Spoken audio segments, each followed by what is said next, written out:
It was a really powerful political statement because he didn't explicitly call out the very names and the people that most people thought he would. The only thing more powerful than hate is love. That was the message behind Bad Bunny as he headlined this year's Super Bowl halftime show. It's a traditional 14-minute spectacle that doubled as a kind of love letter to his home country of Puerto Rico and a call for unity across the Americas. Now, the set made history as the first show to be delivered almost entirely in Spanish. There were guest performances from Lady Gaga and Ricky Martin. Now, President Trump has since posted on Truth Social that the performance was terrible, absolutely terrible, he called it, and a slap in the face. Well, Zing Tsjeng is a journalist and author of Forgotten Women, joins us now. It's no surprise that Donald Trump didn't care for this, but the rest of the world seems to have loved it, Zing. Yes, I mean, the reaction from the world about the Super Bowl performance has been, just an outpouring of joy and love, which I think is exactly what Bad Bunny intended for this performance to communicate. That catchphrase, the only thing more powerful than hate is love, is one that he said just a few weeks ago when he picked up Album of the Year at the Grammys. And it's certainly something that I think has been on his mind given the division and violence in the United States at this time. And during this performance, he didn't make any overtly political remarks, did he? No, and I think that really did subvert expectations because I think everyone thought that this would be a very political show that explicitly calls out ICE raids and also Donald Trump, as he did in his Grammy speech.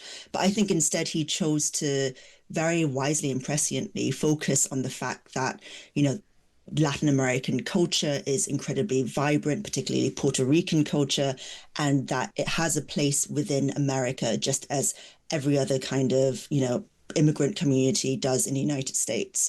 So I think that, it was a really powerful political statement because he didn't explicitly call out the very names and the people that most people thought he would.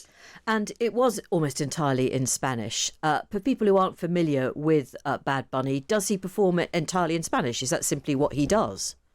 Yes, he does. And in fact, his album that he won the Grammy for, Debbie Tira Ma Foto, is essentially performed entirely in Spanish. I think the only thing he actually said in English throughout most of the entire set was God bless America, which I think is also a very powerful statement. And yes, he's been very adamant that Spanish is his language as a Puerto Rican, even though Puerto Rico is an American territory. And he is very, very much focused on bringing and showcasing Puerto Rican culture to the wider world. And part of that means singing in his language. Now, this guy is he's not a flash in the pan, is he? He's the world's most played artist last year. So I imagine that the organisers of the Super Bowl know a good booking when they see one. Yeah, exactly. And, Donald Trump and various MAGA figures have said that this is the Super Bowl bowing to woke culture and etc. But really, if you look at the numbers, Bad Bunny is bigger than Taylor Swift. His songs have been streamed almost 20 billion times. That puts him ahead of Taylor.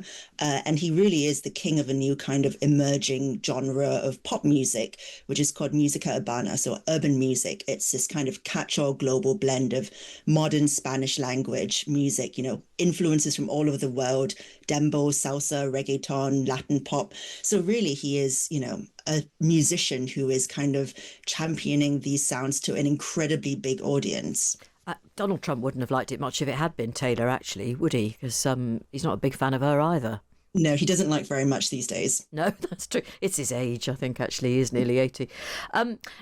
It's that fact, I guess, that Latin America is just having making such an impression, having such an impact on what you might call mainstream American entertainment. Some people lap it up and absolutely love it, regardless of their heritage, and others are just incredibly wary. Do you see that situation changing?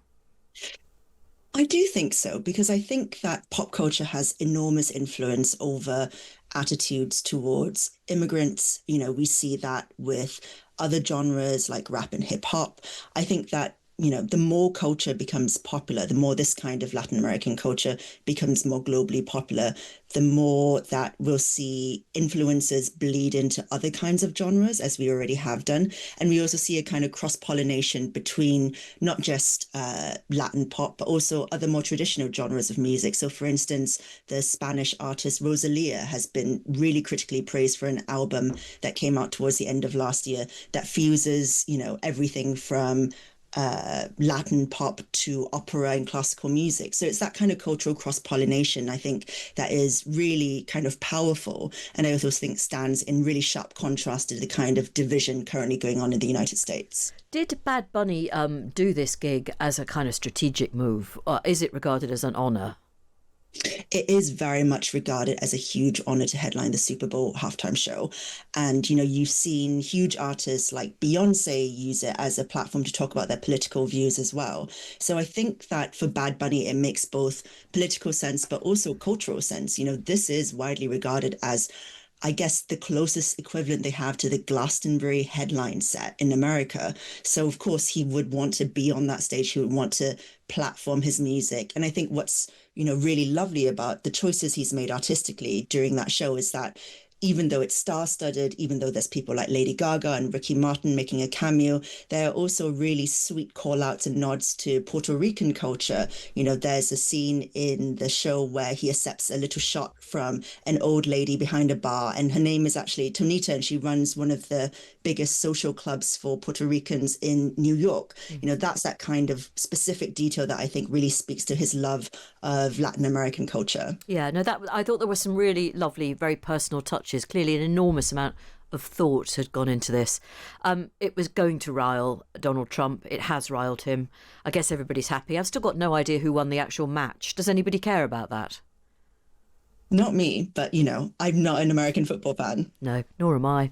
Okay, thank you very much indeed for talking to us. We really appreciate it. That's Zing Tsjeng, journalist and author of a really interesting book called Forgotten Women.